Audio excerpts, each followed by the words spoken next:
सर्वप्रथम तो जय श्री कृष्ण। आज हम लोग एक कथा सुनेंगे।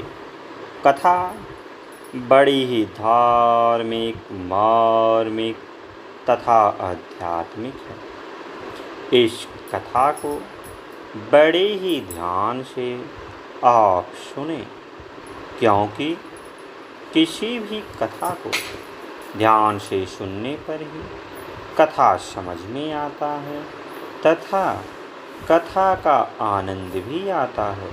तो चलिए कथा को सुनते हैं। इसके पहले की कथा को मैंने इसके पहले वाले वीडियो में बता दिया है। अगर आपको देखना और सुनना है तो वहाँ पे जाके इसके पहले वाले वीडियो को देखा और सुन सकते हैं। अब उसके आगे से मैं बताने जा रहा हूँ, तो ध्यान लगाकर आप लोग सुनिए और देखिए। इसके बाद जब श्री सीता जी की खोज के लिए सब दिशाओं में वानरों को भेजने की बातचीत हो रही थी, उस समय का वर्णन श्री वाल्मीकि रामायण में देखने से मालूम होता है कि सुग्रीव का श्री हनुमान जी पर कितना भरोसा और विश्वास था तथा भगवान श्री राम को भी उनकी कार्यकुशलता पर कितना विश्वास था। वहाँ श्री राम के सामने ही सुग्रीव हनुमान से कहते हैं, न भूमो नान्तरिक्षे वानाम्बरे नामरालये नाप्सु वा गतिसंगते पास्यामि हरिपुंगव।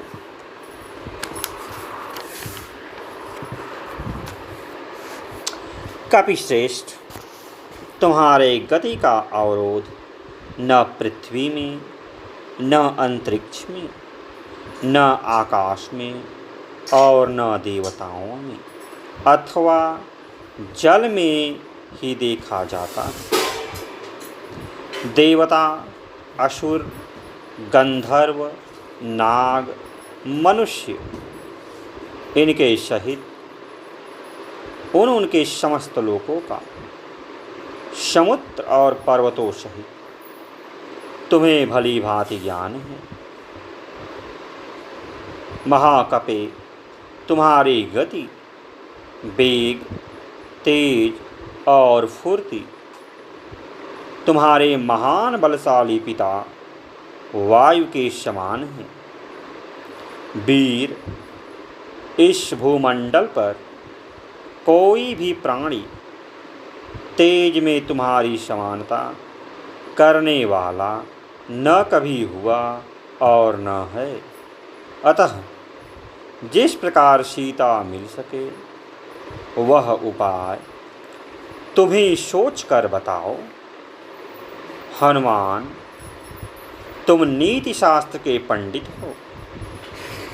बल, बुद्धि, पराक्रम, देश काल का अनुसरण और नीतिपूर्ण बर्ताव, ये सब एक साथ तुम में पाए जाते हैं। इस प्रकार सुग्रीव की बातें सुनकर भगवान श्री राम हनुमान जी की ओर देखकर अपना कार्य सिद्ध हुआ ही समझने लगे। उन्होंने मन ही मन अत्यंत प्रसन्न होकर अपने नाम के अक्षरों से युक्त एक अंगूठी हनुमान जी के हाथ में देकर कहा, अनेन त्वं हरिश्रेष्ठ चिह्नेन जनकात्मजा। कपिश्रेष्ठ, इस चिन्ह के द्वारा जनक नंदनी सीता को यह विश्वास हो जाएगा कि तुम मेरे पास से ही गए हो, तब वह निर्भय होकर तुम्हारी ओर देख सकेगी।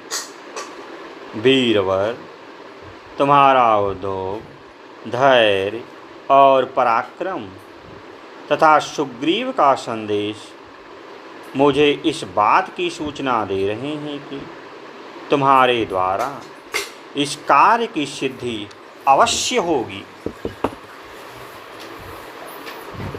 अध्यात्म रामायण में भी प्रायः इसी प्रकार श्री राम ने हनुमान जी के गुणों की बड़ाई की है।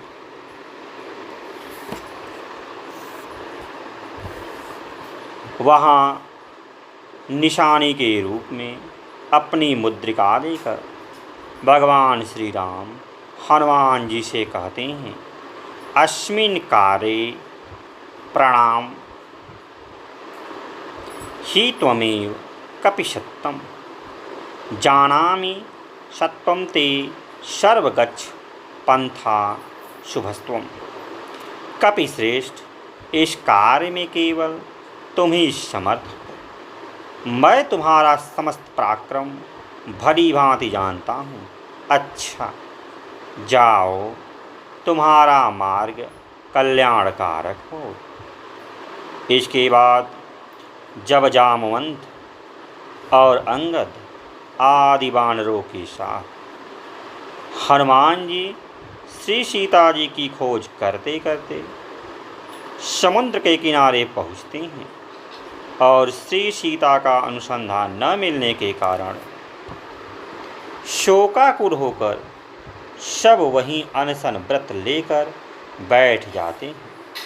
तब गृधराज संपत्ति से बातचीत होने पर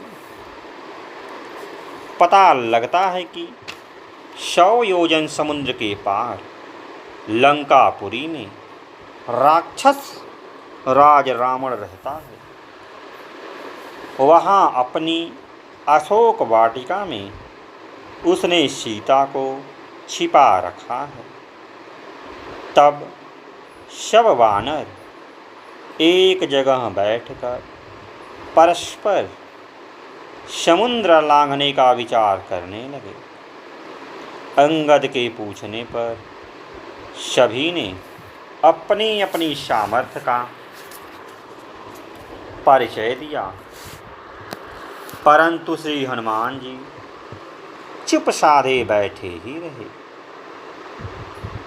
कैसी निर्भिमानता! यह प्रसंग श्री वाल्मीकि रामायण में बड़ा ही रोचक है और विस्तृत है। वहाँ जामवंत ने श्री हनुमान की बल बुद्धि तेज पराक्रम विद्या और वीरता का वर्णन बड़ा ही विचित्र किया। का चुप साधी रही बलवाना। संपूर्ण शास्त्रवेत्ताओं में श्रेष्ठ तथा वानर जगत के अद्वित वीर हनुमान, तुम कैसे एकांत में आकर चुप साधे बैठे? कुछ बोलते क्यों नहीं? तुम तो तेज और बल में श्री राम और लक्ष्मण के समान हो, गमन शक्ति में संपूर्ण पक्षियों में श्रेष्ठ विनीता पुत्र महाबली गरुड़ के समान विख्यात हो। उनकी पंखों में जो बल और तेज तथा पराक्रम है, वही तुम्हारी इन भुजाओं में भी है।